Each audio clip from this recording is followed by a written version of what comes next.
On behalf of RBCS, welcome to today's webinar, Fully Leverage Agile Test Automation. I'm Rex Black, President of RBCS. We are a worldwide testing and quality assurance firm serving clients ranging from small startups to Fortune 20 global enterprises. Since 1994, we have delivered insight and confidence to hundreds of clients around the world. Our team of international consultants deliver customized training, consulting, and expert services to companies that are looking to improve their test and quality assurance practices. I'm the author of many books on software testing, as well as being the past president of the ISTQB. Attendance at today's webinar earns PMI PDUs. Thank you very much, Rex Price, for reviewing the materials for PDU status and for making valuable suggestions. You will receive an email telling you how to claim PDUs, including the PDU code. PDUs are available for live webinar attendance only. If you have any questions during the course of the webinar, submit them at any time, but please note that I answer them only at the end. Hope you enjoy this free webinar from RBCS. We do these free webinars as a service to the software testing community because at RBCS, we are a not just for profit company. If you enjoy our free webinars and feel that they demonstrate solid insights into the kind of testing challenges you face, please make RBCS your preferred software testing vendor for any and all expert services, consulting, or training. We're happy to provide a quote for any such help you might need. Contact us at info@rbcs-us.com. So, let's talk about fully leveraging the various opportunities that are available to you with test automation in the world of Agile development, and there are many.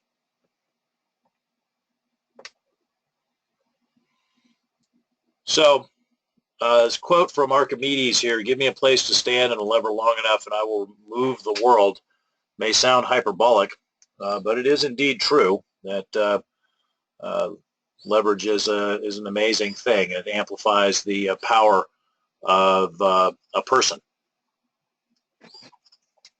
which is a pretty good metaphor for test automation, because test automation and test tools of various kinds have the effect of amplifying the power of the people involved in creating the automated tests and using the tools. So leverage is indeed the right word here. And in Agile, automation is very important. You're dealing with a substantial amount of regression risk in Agile due to the ongoing changes to the software as the sprints proceed. But on the upside, there are a lot of opportunities out there that you can take advantage of, a lot of tools, and many of them are free. So this webinar is designed to open your eyes to some of these opportunities that you have so that you can ask yourself the question that you see here in the middle of the slide: how well are you using the leverage that's available to you in automation in your Agile implementation? I was inspired to put this presentation together because what we found with a lot of our clients is that they actually are not taking advantage of the full value of test automation in their Agile implementations. There's stuff they're missing. So this webinar is going to make you more familiar with various types of test automation that can help you reduce the costs associated with failures by finding bugs pre-release, and ideally pre-formal testing, and even get it into the unit test and development stages. And the sooner you find the bugs, the less they cost. That will have the effect of accelerating your schedules. And also, since you'll be able to hand off, if you take advantage of the things I'm talking about here, you'll be able to hand off the regression testing to automated tests. You can focus your manual test efforts on other areas, so you'll be able to cover more. So there's a technical piece to this, and you got to have the right technical skills to take advantage of these tools. And you also, there's a business piece, and so you also need to understand the business case and know how you're going to achieve a high return on investment, ROI, on your test automation.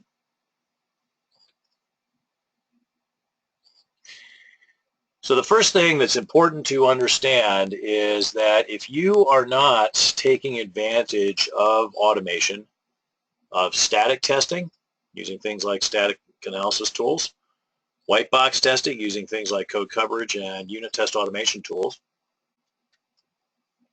and black box testing, things like, say, BDD, ATDD, using Selenium for automation of your GUI. If you're not taking advantage of those three things, you're definitely not fully leveraging the opportunities. Now, you might still be missing some opportunities, but it's possible to say right off the bat that if you're not doing at least one of each of those three kinds of test automation in your Agile implementation, you're missing out on some opportunities.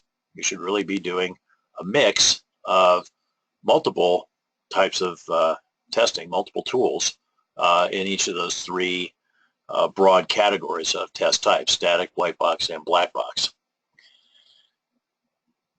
Now, another thing that's very important to keep in mind, you do not have to have a big fat tool budget or automation budget to take advantage of a lot of this stuff. There's a lot of open source stuff out there. You could build your own too. So sure, there's commercial stuff. Some of the commercial stuff is quite good, and we have clients that are using commercial tools and they're happy with them. But we have clients that are using open source tools that are very happy with them. And we have clients that have implemented their own custom testing tools and are happy with that. So lots of options here. We'll look at them. Now, an important thing to keep in mind is that when we talk about automated testing, we're only automating part of the testing process. We're not automating the entire testing process. You're automating the submission of inputs and capture of the actual results, comparison of the actual results to the expected results, and the logging of that comparison. That's typically what's happening. So there's a lot of work that has to happen before that and a lot of work that has to happen after that. But that's not to say that you can't get some really good benefits out of automation. Just remember that when people approach this too simplistically and say, yay, automation means that we're going to automate our tests and we won't need any testers, that's not the way to think about it. So part of doing this right, getting the solid benefits that you can get out of successful test automation, is making sure that everybody's got proper expectations of what can be accomplished and that there's a solid business case and you know how to work towards achieving that business case. You do have to be careful. It is possible to get yourself into a great deal of trouble with automation. We see it all the time. There's various ways to have the test automation process wag the test process dog effectively. So there are a number of mistakes and pitfalls. We're not going to go into those in too much detail here. I've covered those in previous webinars, which you can find out on our website and also on the RVCS YouTube channel. And if you don't know where that is, I will show you the coordinates for that on the last slide during the Q&A session. So because this ROI is so important, let's start there. Okay. This slide shows an example, and this is a purely made-up example, but I want you to understand the idea here that you would need to do yourself in order to understand your ROI. Now, the example that's given on this slide is based on the idea that you are trying to achieve a return on investment, an ROI, associated with reducing the total amount of effort required to mitigate regression risk, and by reducing that amount of effort, possibly wanting to accelerate schedule.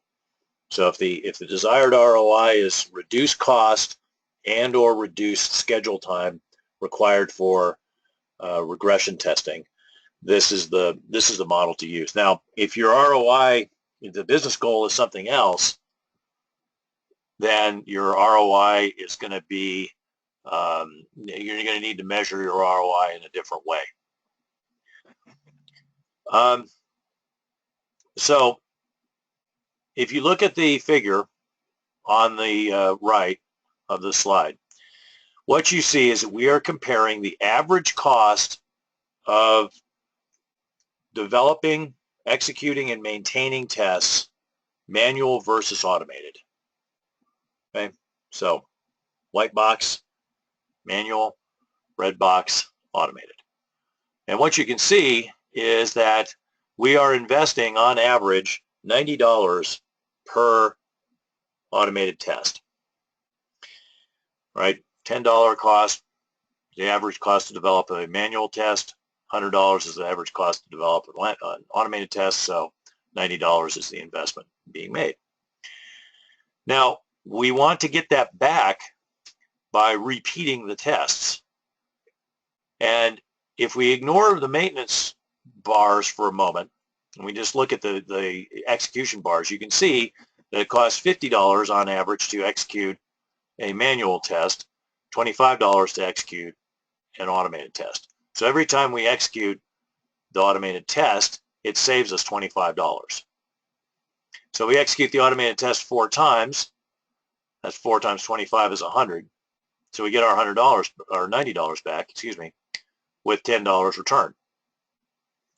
Now, you can't ignore the maintenance because maintenance is one of the big issues here. So let's look at that third set of bars there. Now what we see is that when we have to maintain the tests, the manual test, it costs $10 to maintain it, which is basically the same cost as initially developing it, notice. Whereas for the automated test, it costs $30. So it's $20 more to maintain the automated tests. In this case, if every time the tests are to be run, we have to expend that amount to maintain, then we only save $5 per execution, not 25. And it takes us 18 repetitions of the test to break even. That's not good. So it's important that you look at ways of reducing the frequency of maintenance and also looking at ways of reducing the costs of maintaining the tests. In addition, you want to look at ways to reduce the cost of executing the tests, and a lot of that is eliminating what are called flaky tests and what are called false positives. So flaky test is a test that sometimes passes, sometimes fails, and when it fails, it's not because of a problem in the software that it's testing. It's because of some sort of intermittent issue, timing issue, something like that in the test itself. So flaky tests are bad because they cause you to have to waste time on analysis of meaningless test results. False positives are where the test fails, but the problem is actually with the test itself or the expected result or the way the environment was set up. There again, there's wasted time. So you want to look at ways of reducing the average cost of executing the tests, the automated tests, and also the frequency and cost of maintaining the tests.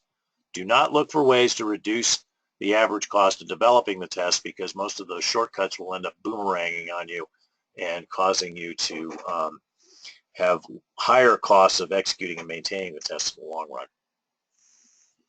Now, of course, in order for us to have this to have any value, it's important that you have a real honest-to-God need to repeat the tests.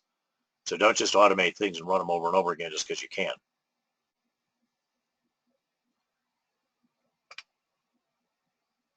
Okay, so now with that basic concept of business case and return on investment in hand, let's look at some different options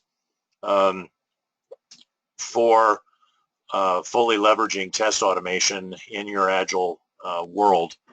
What are some of the different tools that you can take advantage of? So almost all of our clients that have what I would consider to be a mature and successful Agile implementation have a continuous integration framework set up. I say almost all. I've run across 1 or 2 exceptions. There are always exceptions to these things, but almost all of them have that in some form or another, and most of them are using either Jenkins or Hudson.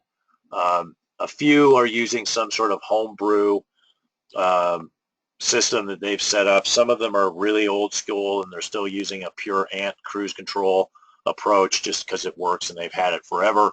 But almost all of them have some sort of continuous integration, and a lot of those take advantage of at least the hooks that are in Jenkins and Hudson for integrating automated testing tools, especially unit testing.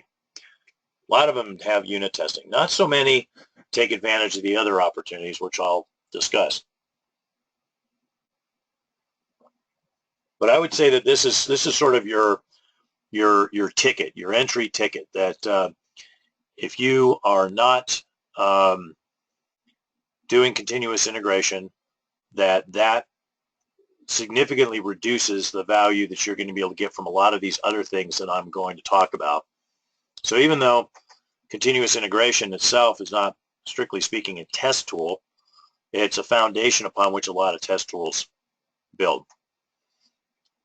It also does something really nice for you in the testing world, in that it reduces the possibility, or reduces the likelihood of bad, untestable builds, especially if there's some solid unit testing integrated in it, and it makes the build process faster, so you can get builds more frequently.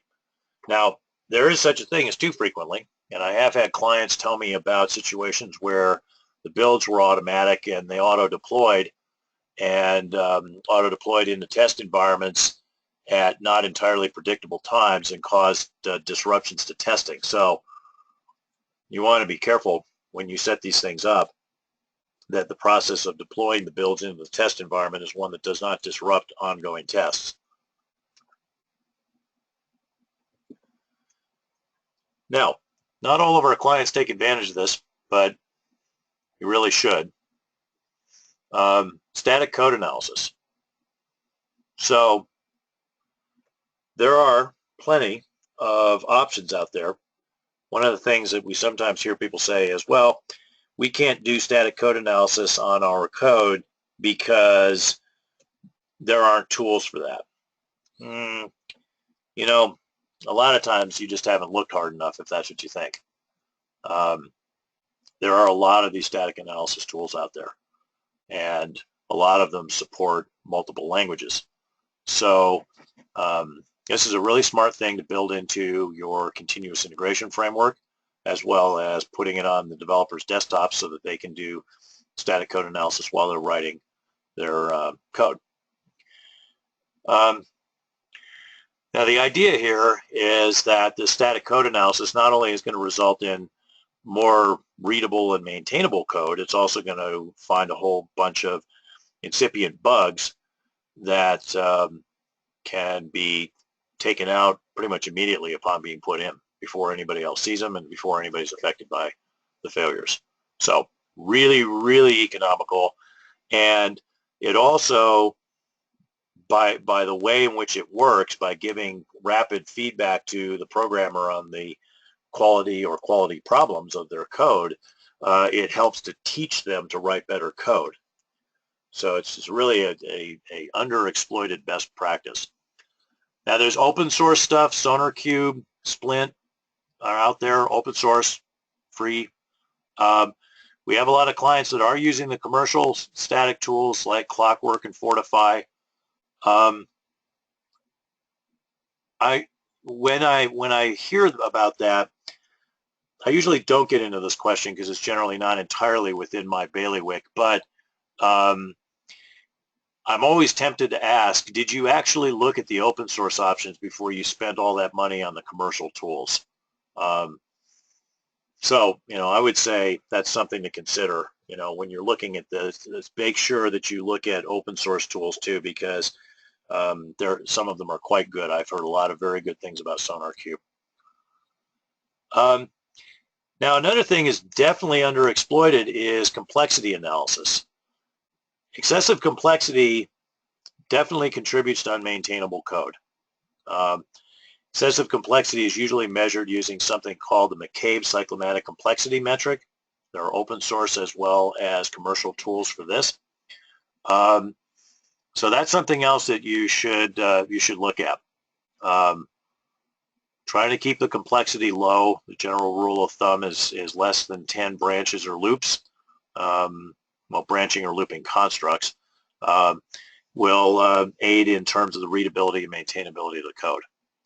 Now, of course, if you're a tester and you're listening to this, you might say, well, this sounds all really great. Can I get involved? Yes, you absolutely can, but you have to understand the programming languages that are being used, because the output of these tools really requires that you that you know how programming works and that you can read the code.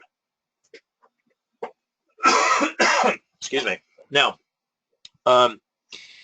one mistake, classic mistake that organizations make when they use these tools is that they do these instead of code reviews, and that's a goof. What you want to do is do these before code reviews. Do the static analysis, static code analysis before the code review. That way, when you put the code, when the programmer puts the code in front of his peers for them to review it, he or she has already removed most of the kind of low-hanging fruit from a defect point of view. So that won't be there to distract anybody during the review, and people can really focus on things like the underlying design, the underlying algorithms, and so forth. But static code analysis tools by themselves are not very good at doing that, of course, because they have no way of knowing what you're actually trying to accomplish. Right? Those of you who took computer science at university like I did, you can remember perhaps the reason for that, why you cannot write a general purpose tool that is able to solve any problem for any type of problem posed in front of it. And in order to make a static analysis tool that could read the code and give suggestions on better design given the problem being solved, that violates some principles of computability. So you want to have that kind of reviewing done by people. Okay, unit testing.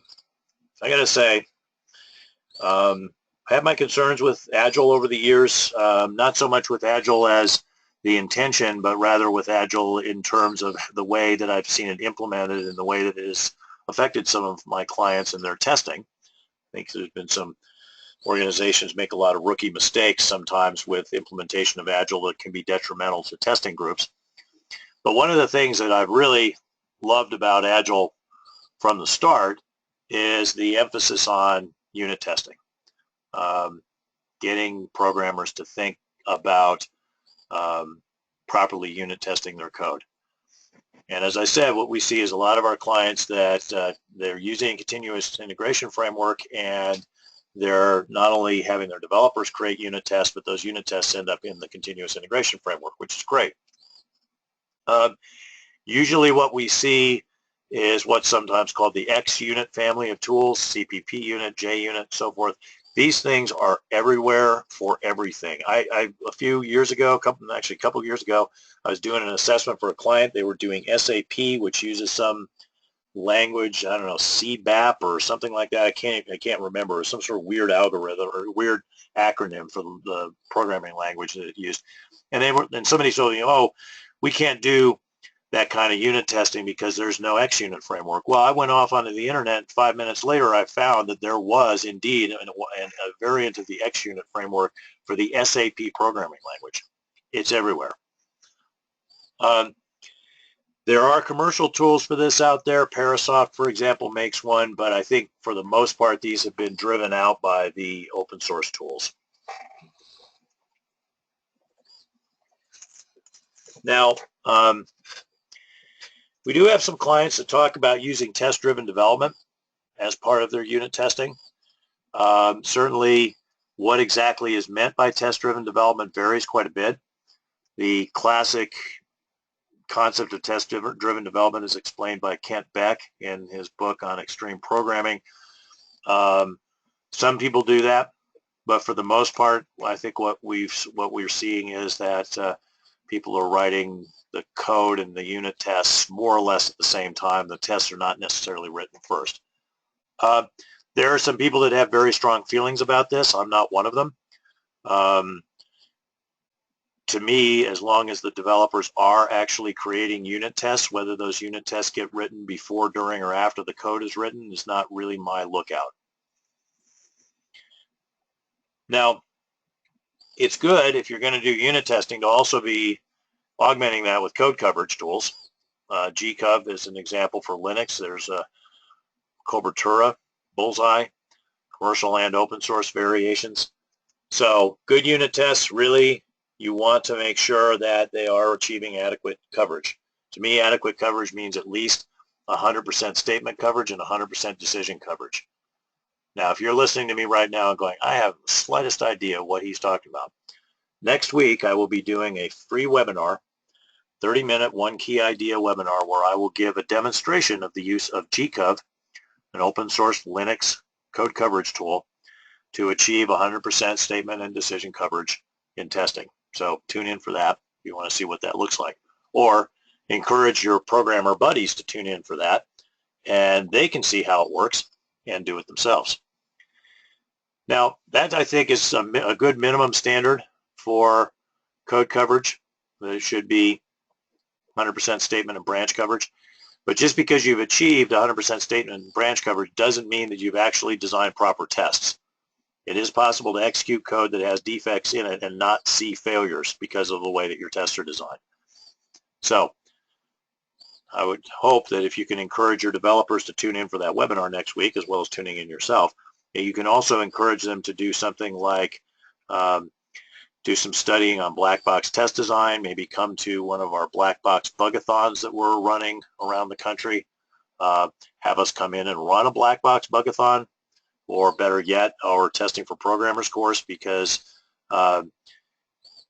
just giving developers code coverage tools and static analysis tools and unit testing tools and assuming, yay, they've got tools, they're great, is as foolish as, grabbing one of each tool at Home Depot, dumping it on the front yard of an empty lot with a bunch of lumber, assembling random people and telling them, build a house, you've got all the tools and the materials you need. So people need to know what they're doing. Now, even when people do know what they're doing with unit testing, even when developers do it well, according to Capers-Jones's studies, unit testing tops out at about 50% defect detection effectiveness. Now, you might say, 50%, that doesn't sound so great. Well, 50% is half.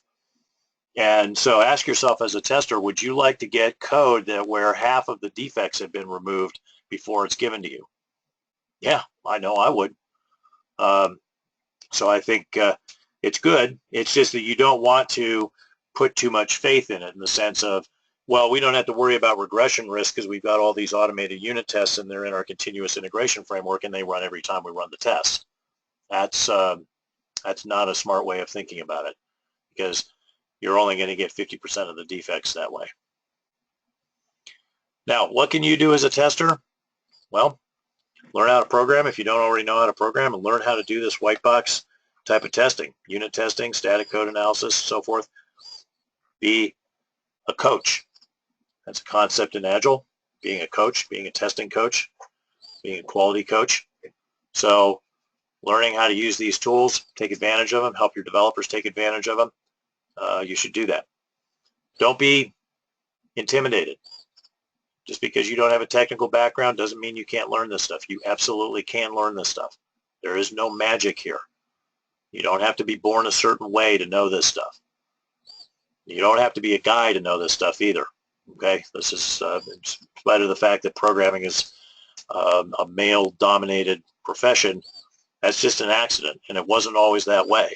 It was, in fact, the other way around, and one of the greatest pioneers in programming was Admiral Hopper, who was a woman. So, if you're saying, I can't learn programming because the boys won't let me in the club, I'm not technical, blah, blah, blah, that's nonsense. You can learn it. There's nothing really magical about it. Take your time. You'll learn it. It's kind of fun. It's like a puzzle. Now, getting into what would more traditionally be thought of as tester-oriented kind of stuff, feature verification testing. There's two general types that we see with our clients here. One is called acceptance test driven development, or ATDD, and the other is called behavior driven development, or BDD. And there's a family of tools around ATDD. Fitness is the one that we hear about the most frequently. And there's a whole family of tools around BDD, and Cucumber, RSpec, Gherkin. Those are the kinds of things you hear people talking about when they're talking about BDD. I'm not going to get into the subtle differences between them. There are some, and they can matter. But you know, we have clients that are using both, though more frequently we find that clients use one or the other. Anecdotally, I will say that we have some clients that tried BDD, had maintainability issues with it, switched to ATDD, and found that that worked better for them. I've heard that from more than one client. But I have heard from clients that are using BDD, and they're perfectly happy with it. Now, neither one of these things is going to require you to make any sort of commercial tool expenditure. There's plenty of open source stuff out there. There's probably commercial stuff too. I just don't know anybody who's using it, and honestly, I don't know why you would, because the open source stuff is quite mature. Now, the JUnit unit testing kind of stuff is generally done by the programmers by themselves individually. ATDD and BDD are supposed to be collaborative. So the developers and the testers are involved in creating the tests. Ideally, business stakeholders like the product owner are also involved in defining the tests, or at least reviewing the tests. And that's the case with some of our more mature clients. Certainly, at the very least, they would need to review the test results. Now, ATDD and or BDD tests can be included in continuous integration frameworks, and some of our clients are. Sometimes they're not. Sometimes the reason that they're not is because of things like false positives and flaky tests. Another thing that can create problems is just how long it takes to run the tests. But it would be best if you had some of these things in your continuous integration frameworks as a way of smoke testing the builds as they're being created.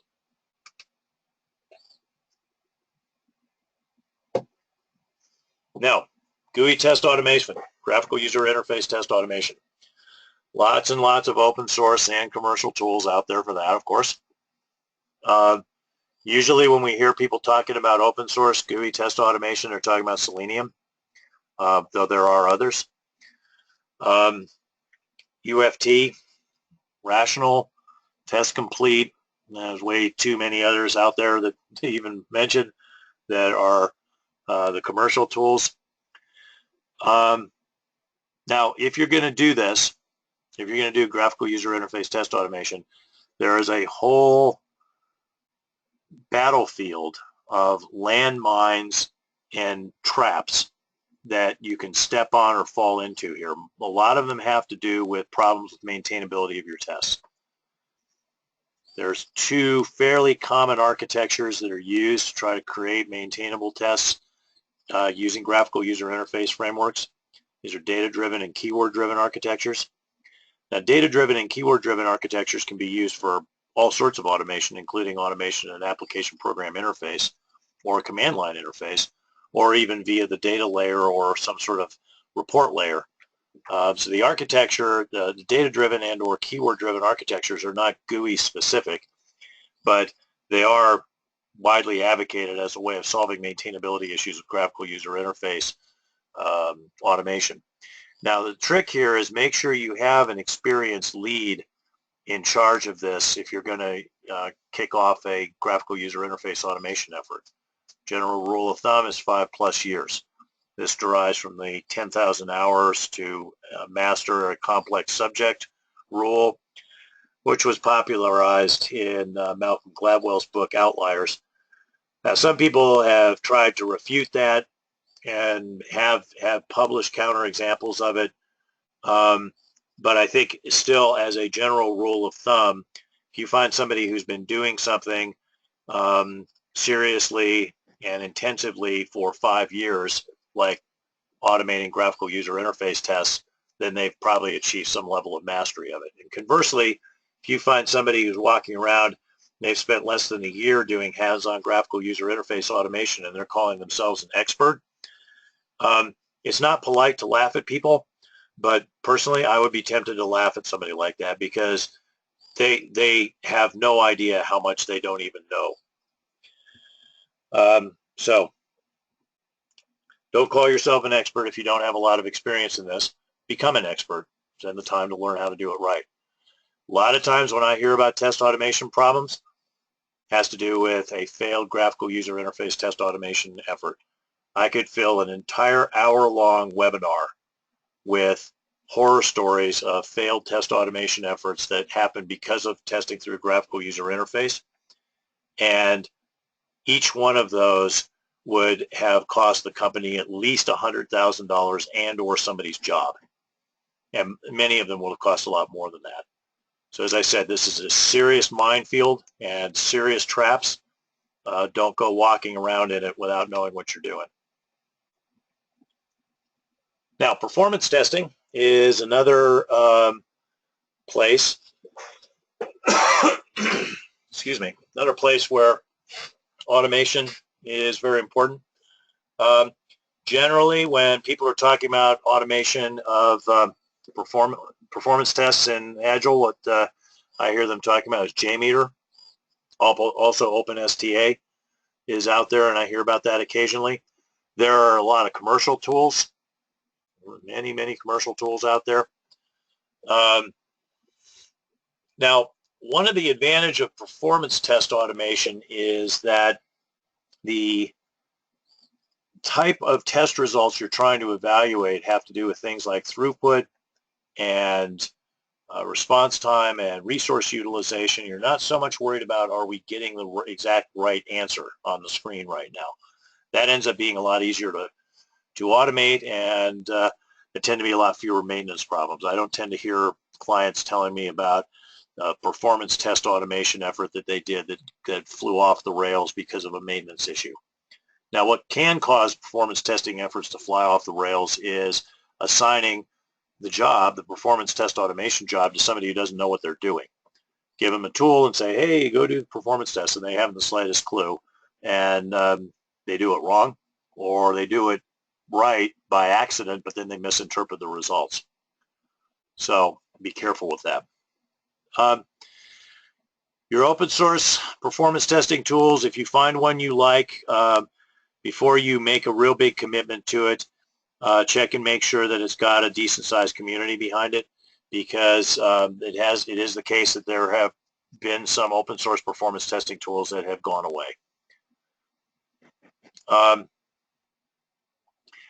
A good practice here that is not often done, but is definitely something that should be done, is, at least with complex systems where performance is a big issue, get a performance modeling tool, some sort of capacity modeling tool like Hyperformix or something like that, and check your performance test results against your modeling results to make sure that you can have confidence in your results.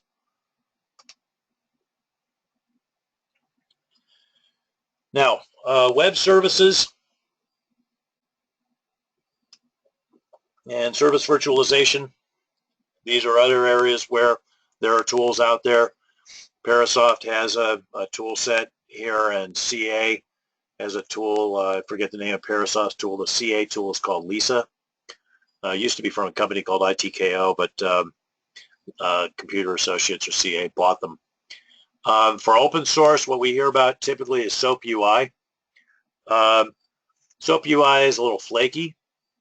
You want to save your work while you're developing tests with it. There's a commercial offering of SOAP UI as well, and I've had people tell me that the commercial offering is just as flaky as the open source offering, so I'm not really sure what the advantage of the commercial offering is. Now, we also see TestMaker and WebInject, but I've never had any clients mention that.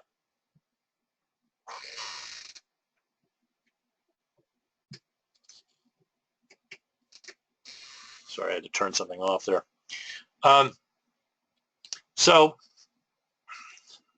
compared to some of the other tools I've talked about, these seem to be fairly limited in their use. But I think this is probably because not everybody needs to use them. What I found is that people who do need to use them do tend to have an awareness, and they go out and find them.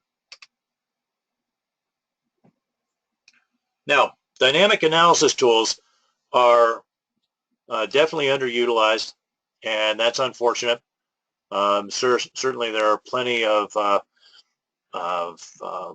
reliability failures and performance issues that can happen because of the kind of problems that dynamic analysis tools can find for you. A lot of these dynamic analysis tools are built into the operating system, and in some cases you can compile dynamic analysis code into programs and create effectively an instrumented version of a program that will watch for certain kinds of problems. So that can be potentially built into your integrated development environment. There are open source tools. WinLeak is out there for PCs. There's a program called Valgrind for the Linux, Android, and Mac world.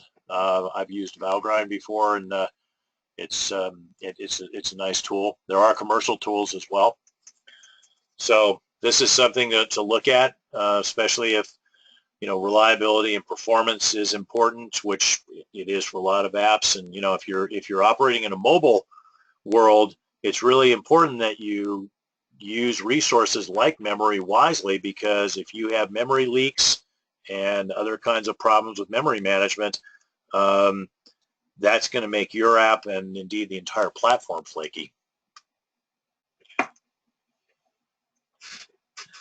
Now, there are some test design tools out there. Some of them are useful. So if you are doing pairwise testing, you really need a tool to design those tests. The two open source tools that I've heard of most are PICT, P-I-C-T, and ACTS, A-C-T-S. Of the tool, I tend to favor the ACTS, the ACTS tool. It's created by the National Institute of Standards and Technology. Nice little tool. There are commercial tools. Honestly, again, this is another place I don't know why anybody would buy a commercial tool for this, because the free ones are good. So I'm not sure what the benefit of that would be. It's also possible to build some model-based types of test systems. We built one for one of our clients using an open source tool that's described out as an article on our website. If you do a search on the rbcs-us.com website for Quality Goes Bananas, you'll find the description of it. I didn't make up that name, so don't blame me. There are some commercial test design tools out there, but most of the ones that I've seen are designed to read a set of requirements and create tests from the requirements, and the requirements have to be formatted in a very, very particular way, which most of our clients don't do. So they're, not particularly useful. It's kind of like the joke about, as useful as a bicycle is to a fish. Now, scripting tools. I love scripting tools. These things are great. And if you, as a tester, do not know how to write scripts, you should. You should learn how to do this. Not only is it very, very useful from a test automation point of view, it is also a great entryway into learning how to program.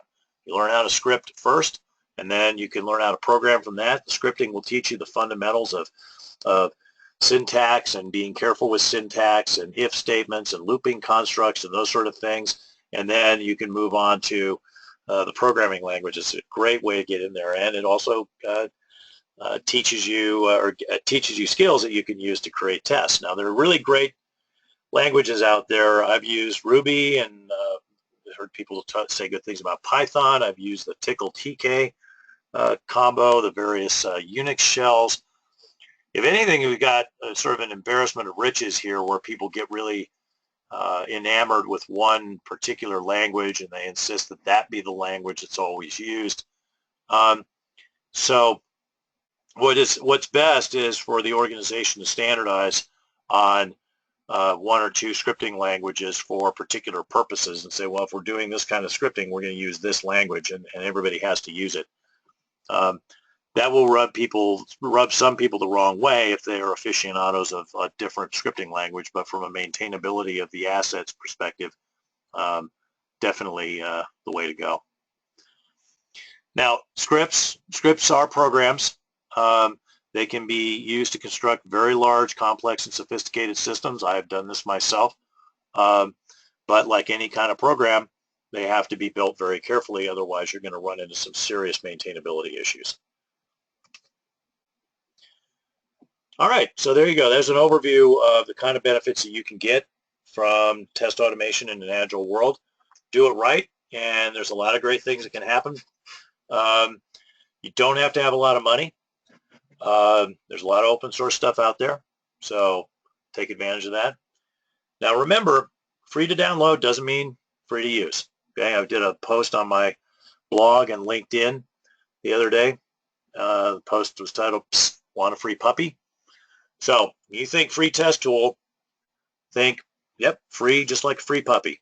Okay, somebody gives you a puppy for free. You still got to feed it. You got to take it to the vet. It's got to get shots. Every now and then it'll get sick, and then go to the vet, and the vet's going to charge you money to make your puppy healthy again. And sometimes the puppy, when he or she is a puppy, sometimes the puppy's going to crap in the house. That's going to smell really bad, and you're going to have to clean it up. And in the worst case, something really sad happens and the puppy goes away. So all of those kinds of things can happen in a metaphorical sense with automation.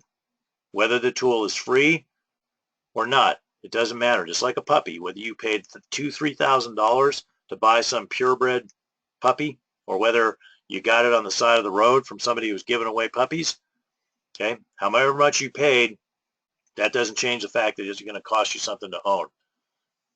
Your time, for sure, and opportunity costs. Okay, while you're doing the automation, you're not doing something else.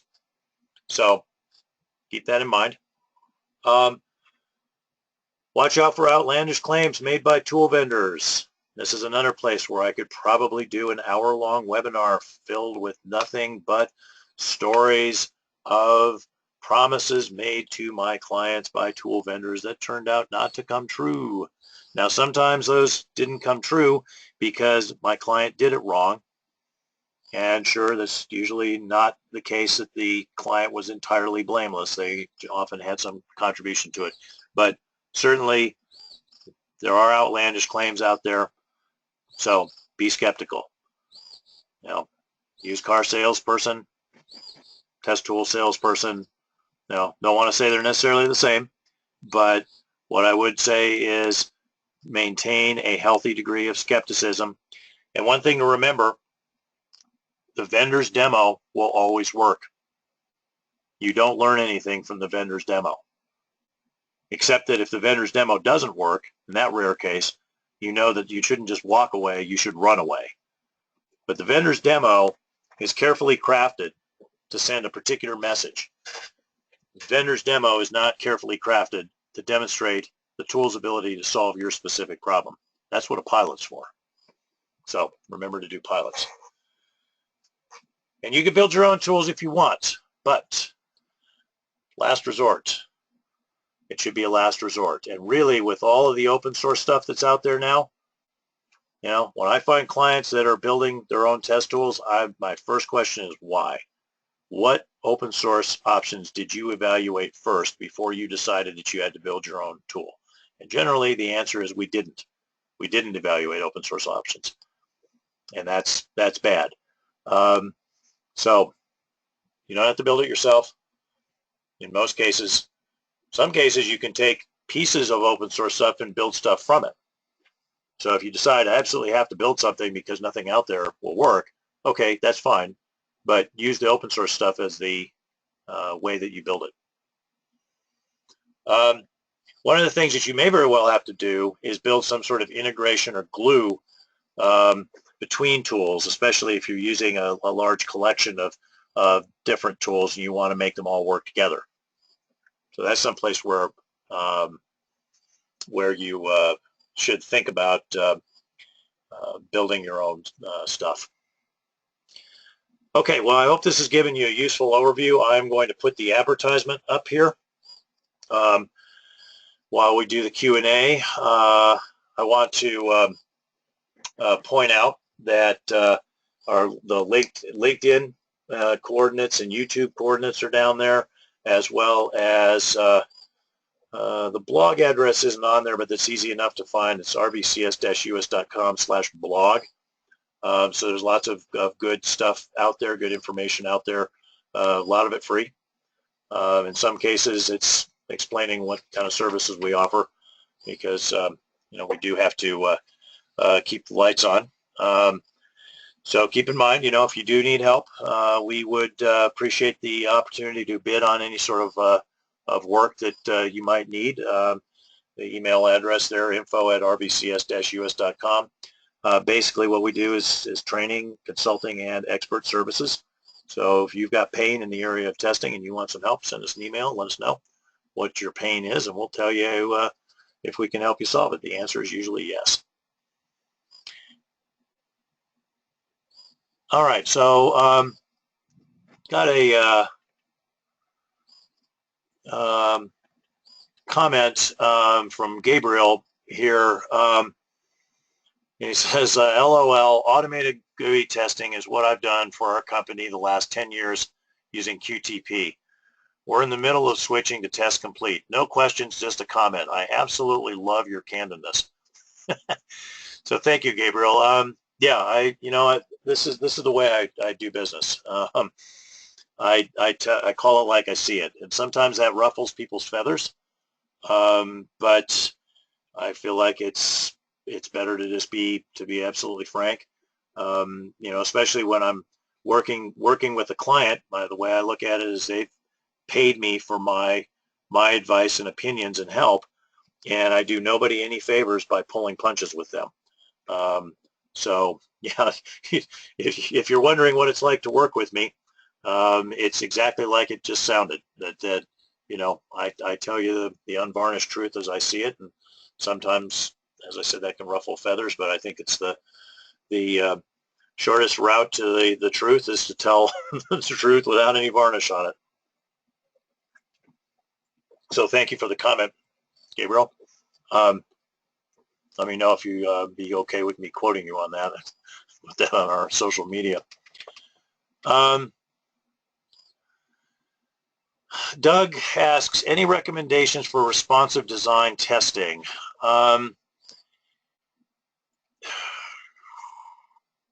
I have in this presentation rattled off some names of some tools. And I want to be clear about this. Those were not recommendations. Those were just names that I've heard associated with stuff that my clients are doing, names that my client has mentioned in context of good experiences or sometimes bad experiences. I don't do tool recommendations. And the reason why is that let's look at it from an analogy point of view. If you called up a doctor, let's say it was one of these medical shows, I don't know, I don't watch them, but I mean, I know they're on TV and on the radio and so forth. You call up a doctor on one of these medical shows, and you say, do you have a recommendation for chemotherapy for solid tumors? Any doctor who would say, oh yeah, you need to go out and get yourself shot up, whatever the chemo of preference is for this doctor. Any doctor that would say that, is a quack. Okay, so similarly, I feel like to give a client or a fellow test professional recommendations for a particular tool without having spent any time studying their problem is a similar form of quackery.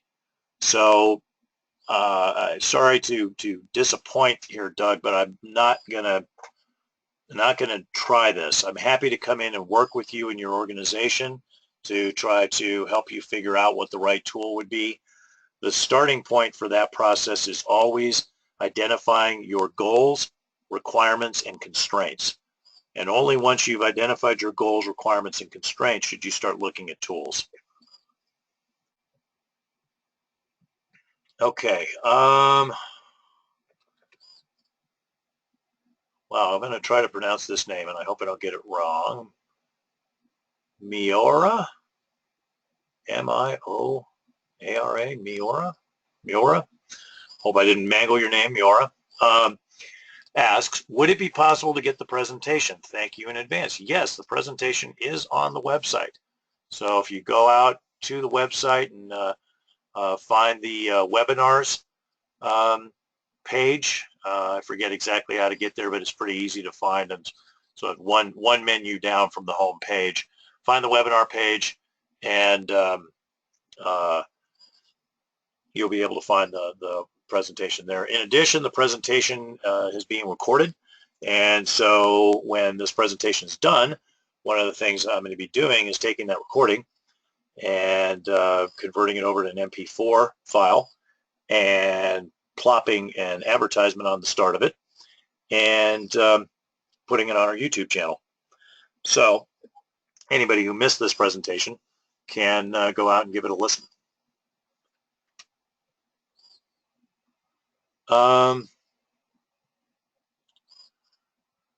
Follow-on question from Miora. She asked, do you happen to have other webinars regarding test automation for beginners?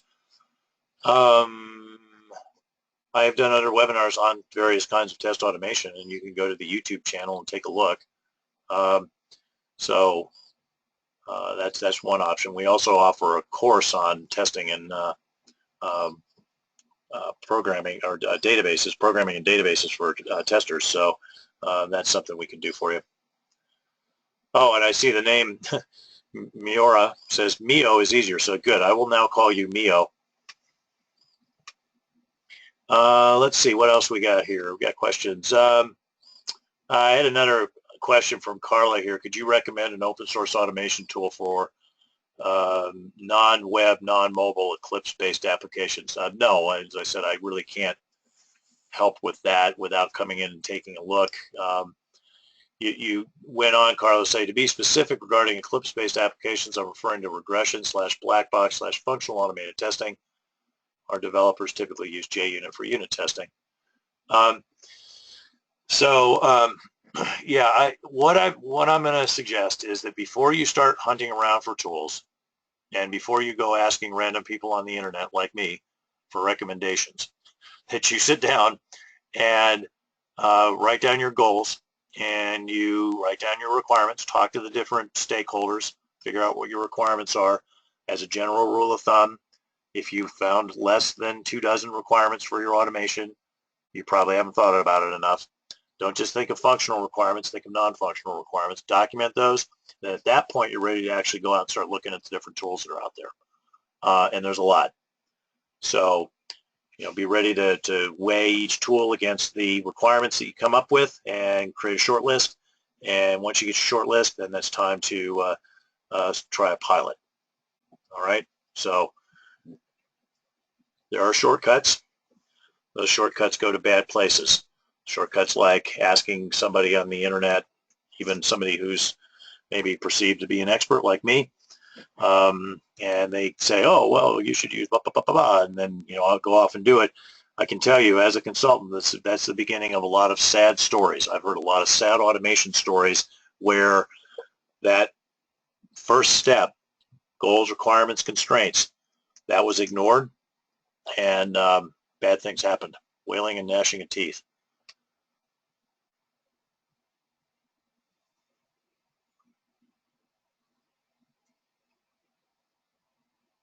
Carla also reported that there were some audio problems, but nobody else did report those, and we had a lot of people on, so I'm assuming that would probably be a problem that you had with your connection to the internet, temporary problem.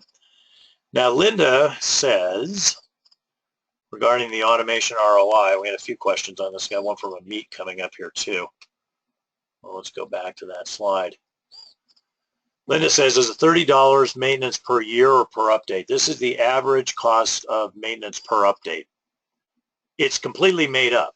I want to be, I want to reiterate that this is entirely a made-up number, but it's the average cost to update a test. So when a test needs to be updated, on average, it costs this much. So basically, what you do is you keep track of, how many times do we have to update, and how much did it cost us to update, how many test cases were updated, and you'll be able to figure out this issues of frequency and average cost of updating the tests. And yeah, this is a fairly encouraging picture. If your picture looked like this, the only thing that I would say that I would be like looking at this and go, this would worry me. The only part that would worry me is that the cost of execution is a little high. Automated execution is a little high here. Which would tend to indicate flaky tests and false positives. But it's not like toxically high. I've seen it where the cost of execution is almost as high as the cost of doing the test manually, just because you get so many false positives and flaky test results. The thing that gets really bad is when the maintenance spikes up higher than what's shown there, and even to the point where it's perhaps as high as the cost of developing new tests, and then the frequency of maintenance is like every time we get a build. I mean, I've had clients tell me that, where one client told me, well, we would run our BDD tests all the time, except that all the time, like every time we get a build, so we get 2 builds a day, and it takes us about 2 days to go through our test results, so we only run the BDD test twice a week. I'm like, why does it take you 2 days to go through your test results? Like, well, we tend to get a lot of failures that turn out to be just things that were associated with a change that was made. Yeah, that's a problem. All right, let's see. Amit says, as for the automation ROI, are you counting time per run? Does this calculation take into consideration the test becoming stale and therefore less valuable to run? So yes, the time to run is part of the cost of execution. That's the effort required to start the test and the effort required to analyze the results of the test. As far as the test becoming stale and less valuable to run, if that triggers a maintenance effort, then that is shown here. But it is indeed a separate component of this, where it's possible that well, let me back up a little. The cost of executing a test, even an exceptionally well-designed automated test, can never be zero. It will always be greater than zero. The value of running a test, manual or automated, can be zero, and it can be less than zero. So just because a test can be automated doesn't mean it should be automated. So you want to look very carefully at this issue of staleness, and that's a good point to bring up, Amit. Keep in mind that in this presentation I was like, a mile wide and an inch deep, but certainly in our training where we talk about principles of good automation design and so forth, that's an important part of what you got to look at. Excuse me. So Mary says, many systems deploy after hours on Fridays. Is there a way to include tester happiness in the automated test ROI? If automated tests saved several hours of testing, testers will be a lot happier getting done at 7 p.m. rather than midnight. Yeah, well, certainly satisfaction is something that's worth looking at, and I do recommend that when you're looking at a test process, including the automation of the test, that stakeholder satisfaction is one of the things that you look at, because people who are dissatisfied with the process for whatever reason, and obviously being kept at work until midnight on a Friday would be a dissatisfying experience. People who are dissatisfied at their work don't work as well. They just don't do as good work. So, yeah, that's something that's definitely should be looked at. Let's see. Amit had a follow-on here. He says, regarding my previous question, the diminishing value of tests is due to the pesticide paradox, to borrow the ISTQB terminology. Right. Oh, I see what you're saying. Okay. No, now this is interesting then. So the pesticide paradox says that the more frequently we repeat a test, the fewer bugs it will find. And that's true, and that's an important thing. But the fact that a test does not find bugs does not make it not worth running. Regression tests are about risk mitigation. Regression tests are typically not about finding bugs because of the pesticide paradox. So you do not want to measure your ROI of your automated regression tests based on the number of bugs they find. I've seen clients do this, and then they're walking around scratching their heads, and they're all dissatisfied, like, how come we're not getting any bugs out of our regression tests? Like, dude, pesticide paradox. You're not getting any bugs out of your regression test because you're not supposed to get bugs out of your regression test unless your code has horrible maintainability problems, because statistically, according to Capers-Jones's studies, only about 7% of bugs are regression bugs. So you don't want to look at bug finding effectiveness as a way of measuring whether a test belongs in your automated regression test suite. This is a matter of how much risk mitigation are we getting out of it. Now, other kinds of tests, automated tests, can be measured in terms of bug finding effectiveness. So, like your static analysis tools, your unit tests, your performance tests, and so forth. Yeah, but just be careful with your automated regression tests. Let's see. Stefano says, hi, Rex, about free of charge TA test automation tools. I'd like to mention one that may not be much known in the U.S., Robot Framework. Says that has thesis work of a Nokia network summer trainee in Finland and has grown up to be an open source project with a good community. If someone does acceptance testing or ATDD, then check it out. We use it in combination with Jenkins. I have heard of it, though it's true, it's not as widely known here. So, I'll throw that name out there. Again, I don't want to make any recommendations here because I don't know anybody's specific situation, but it's worth looking at.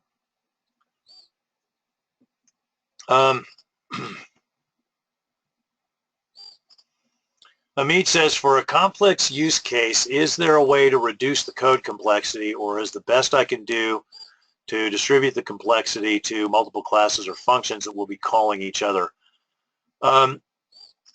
Yeah, I mean, that's,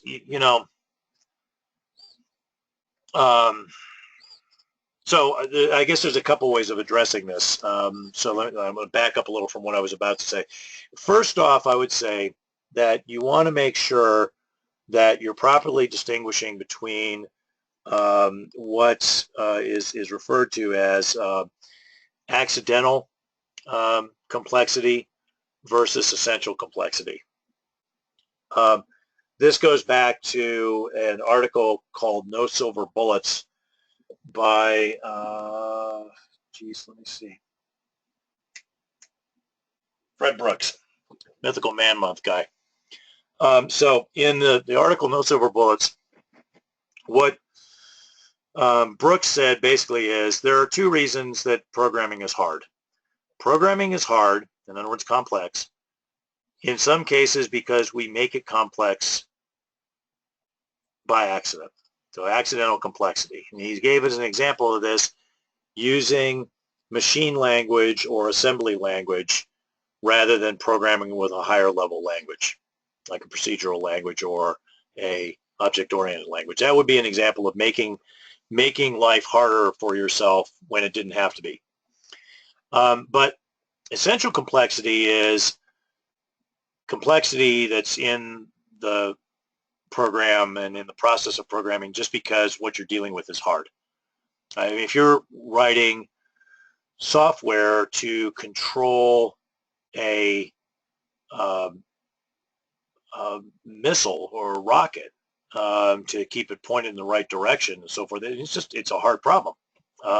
If you're writing software to try to take advantage of small differences in prices in various pools of assets on the stock market, which is what high volume trading programs do, it's just hard. So yeah, I mean, in that case, you just have to use, this idea of hierarchical decomposition and breaking down the problem into smaller and smaller pieces until you finally, each piece is a fairly tractable thing. Alashia asks, what's the name of that webinar again? It's called One Key Idea, Code Coverage Using GCOV, G-C-O-V. Go out to the webinar page on our website, and you'll see that that's the webinar schedule for next week. Hope to see you there.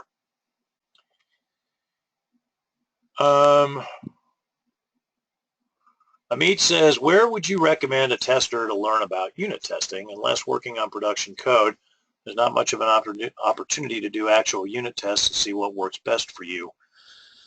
Well, I mean, we have a testing for programmers course that we do that talks a lot about unit testing and how to do it. So, that's an option, taking a course like ours. Another thing is to see if you can find a book on TDD that's actually got exercises in it, and you work through the exercise and so forth, and do it. That'd be another way to do it. Jennifer asks, do you have a suggestion on how to get started with automated testing for mainframe and COBOL-based applications? It's a little harder because the tools are not as widespread, but they're still out there. So again, what I would say is do your analysis, figure out what your goals, requirements, and constraints are, and then go and start doing your research on the internet and see what you can find. As I said, it's a little harder, and that there are fewer tools. But one thing to keep in mind is that you can automate through application program interfaces. You can automate through command line interfaces. You can automate through scripting like JCL. You can automate through data layers, so going directly to your database. You can automate through reports. So you can write scripts that cause reports to be run, and the data is stored in the reports, and you analyze the data that's in the reports. So don't just think, well, I got to test it through the GUI, because you don't.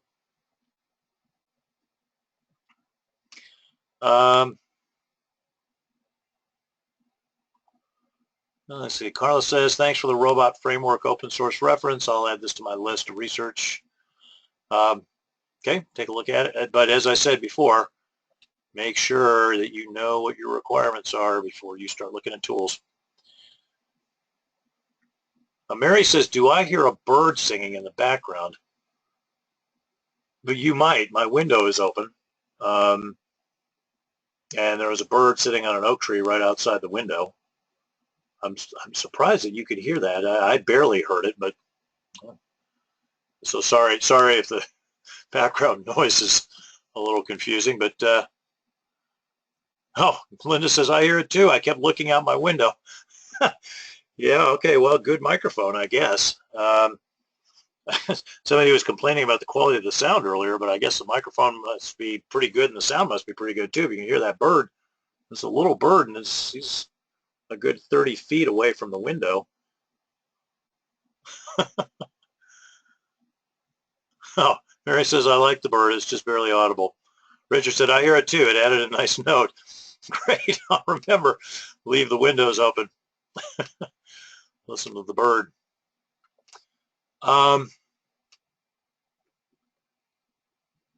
Let's see. Aaron says, do you have a webinar on test metrics, cost of developing, executing, maintaining test, etc.? We do have a course that we can run on that, on testing metrics. That can be done as an on-site course, and it can also be done as a virtual course, and it can be done as a public course. So if you wanted it as an on-site course, we can come and deliver it for you and your team on how to create metrics. It's a one-day course, one-day hands-on workshop. Unlike some courses you might be familiar with, this course actually results in you creating metrics that you would then use.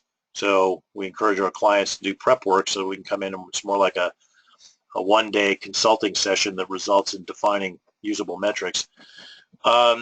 If you want a virtual class or a public class of that, we're just putting this out now. It says we've had this rule for a long time, and we've done a real good job of publicizing it. The rule is bring 4 friends.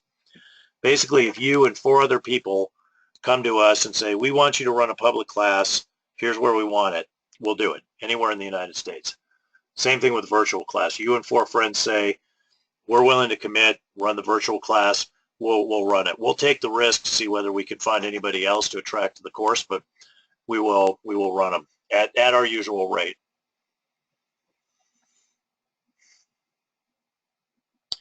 Now,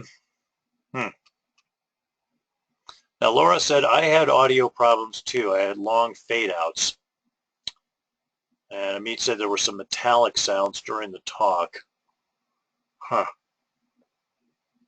Yeah, weird. Okay, I don't know what that was. Apparently it's better now. Bill says, I have seagulls near my window, but I also heard your bird. Stefan says, I thought you had a bird as a pet at home, Rex.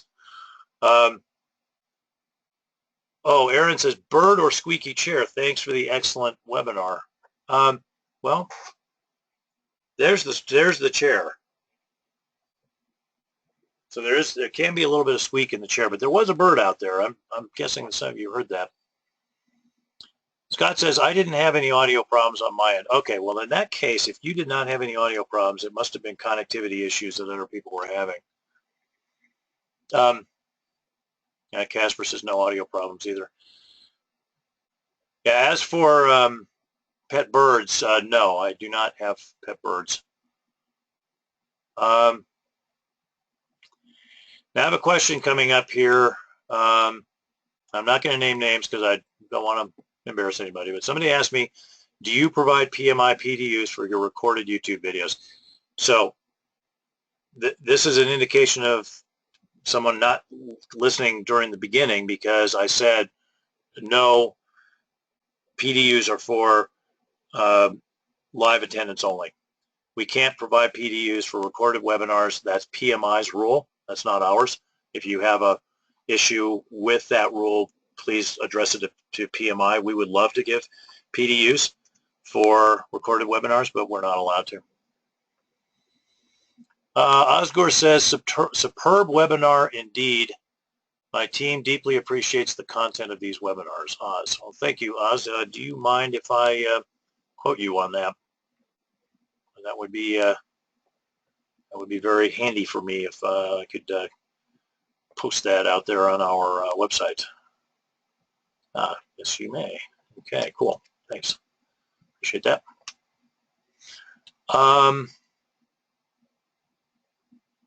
Scott says, thank you, Rex. I have to troubleshoot a power issue in my lab. I enjoyed the webinar. Thank you. Good luck with the power issue. Don't electrocute yourself. I'll see you back here next week. Tom says, do you need to write a manual test case prior to developing an automated test case or script? During the maintenance, do you need to maintain the manual test case? And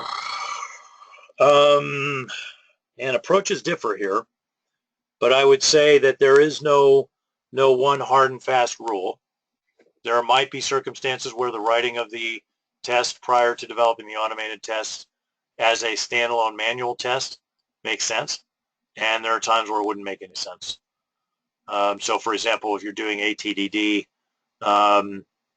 you might not actually have a written test. And if you go out and you look at, I did a post on this on our blog site and on our web, on LinkedIn, I think it was last week, about what it's like to be in our Agile class.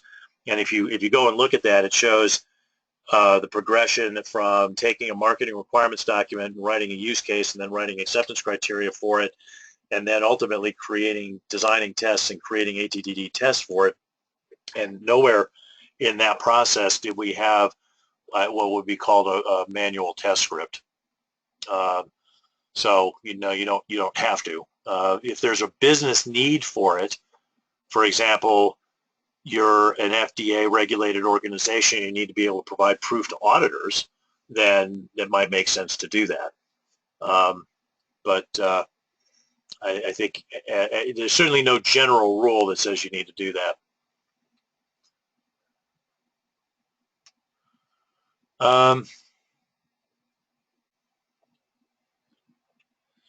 Okay, let's see. I had a comment from Bill here.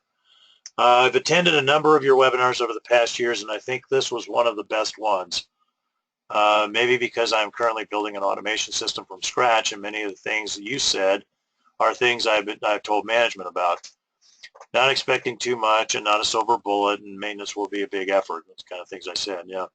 Yes, I am the QA manager and manage myself. I do all manual testing, planning, regression, now developing an automation environment, and soon to maintain that too, along with learning and testing. A whole new accounting product we're releasing. I may be looking for a silver bullet soon. LOL. Thank you. You're quite welcome, Bill. Certainly, I feel your pain, man. I've been there. Again, this is another great comment. If you don't mind me quoting you, I'd appreciate that.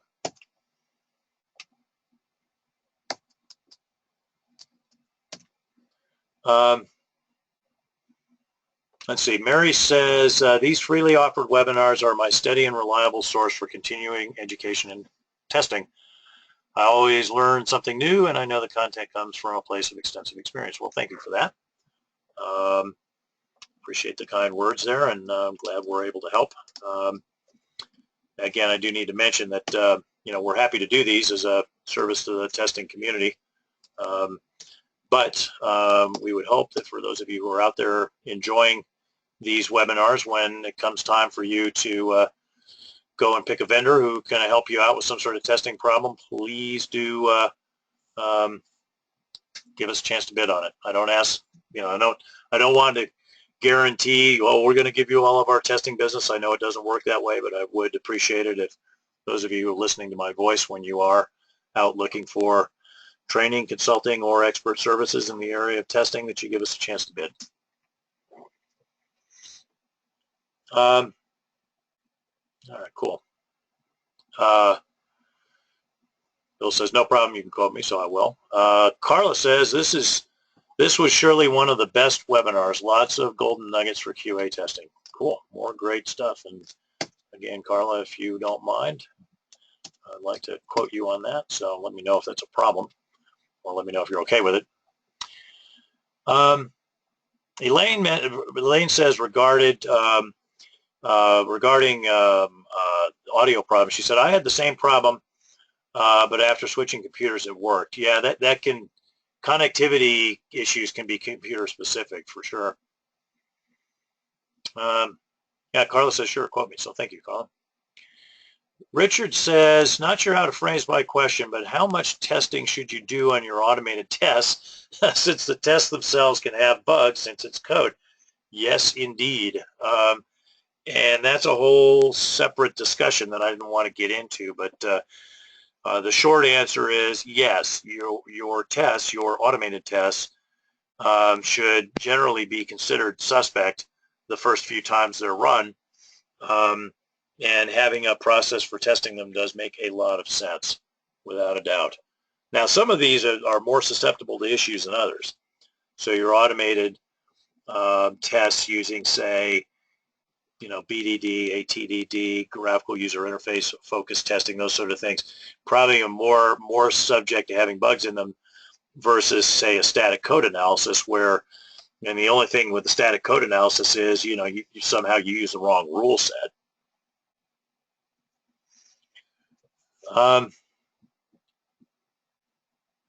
So Carla had a clarification about her earlier question regarding the getting the requirements right. She said the question was just to get me started about tools.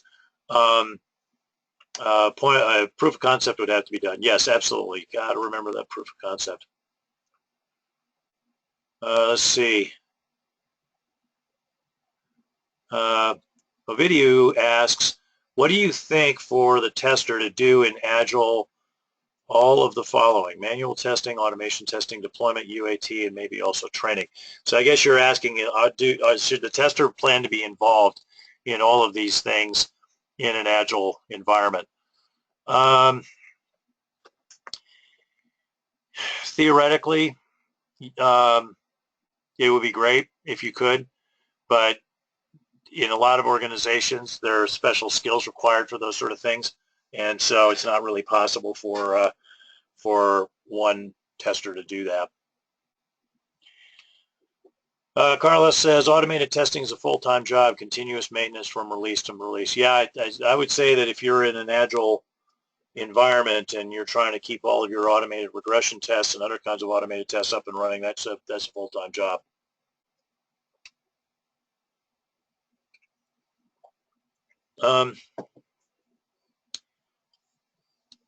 Srijita asks, is Selenium a better functional automation tool than UFT for Agile automation testing? The answer is, I don't know.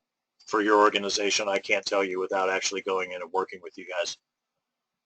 I can tell you how to find the answer, and the way to find the answer is, again, identify your constraints, your requirements, and your goals, and do a careful evaluation of Selenium and UFT and other tools, of which there are dozens out there, and figure out which one is actually right for you. And any other approach to getting automation up and running in an organization is the wrong way to do it. Let's see, Ovidio asked, planning coming to any conferences in Europe in the next period? In fact, I am. I am going to be speaking at the CodeSpace conference in Kiev, May 31st, June 1st, and June 2nd. And Ovidio, I'm guessing from your name that you are in Romania, and Romania is not very far from Kiev. But then again, those of you who are in Europe, if you're in Europe, you're not very far from Kiev, because Europe just isn't that big in terms of, like, compared to Australia or the United States. Video says, right on that. You met you some years ago. That's right. So if you're in Europe and you want to hear me talk, come to the conference, CodeSpace conference, and you can hear me there. I'm also going to be doing a series of expert test manager trainings throughout Europe in June in, I believe, Istanbul, Budapest, and Paris. So if you are advanced test manager, you want to move on to expert test manager, come and see me. Let's see.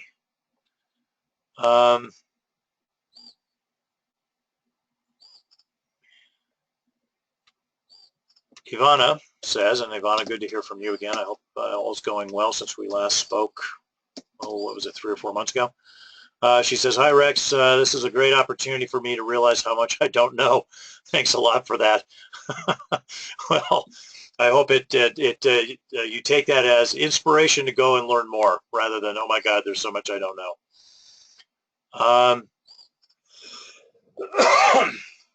Let's see. We are out of time, I'm afraid. So while there were other good questions, we're really not going to be able to go much further. Certainly, if you are interested, you could come to the session tonight if I didn't get your question today, and you can repose it then, and I'll try to get to it. But I do need to stick more or less within our time constraints, so let me close the session up. Remember that we run these free webinar sessions once a month, and once a month means there's one in every month. So this is the last week of this month, and next week is the first week of next month, so that's why there's one next week. So you go out to our website, rbcs-us.com, and you can sign up. You can also get signed up for our free newsletter there, which will get you valuable discounts on consulting and training services, and a newsletter that includes a featured article on software testing and quality and news about what we're up to. Follow us on Twitter. You see the coordinates there, and also Facebook. The LinkedIn coordinates are there, and YouTube is there. Count on seeing 4 or 5 new things on Twitter and Facebook every day. At least one new thing on LinkedIn and our blog every day, and 1 or 2 new things on YouTube every week, if not more. And that would include current and previous recorded webinars. Those are all out on YouTube, and they're posted on our website. The blog is rbcs-us.com/blog. We offer these free resources as a service to the software testing community because at RBCS we are a not just for profit company. Don't forget, we also need to keep the lights on, so please make RBCS your preferred software testing provider vendor for any and all expert services, consulting, or training. So this concludes the webinar. Thanks to everyone for joining us, and I look forward to seeing you on subsequent webinars, for example, the coverage webinar next week. Thanks all.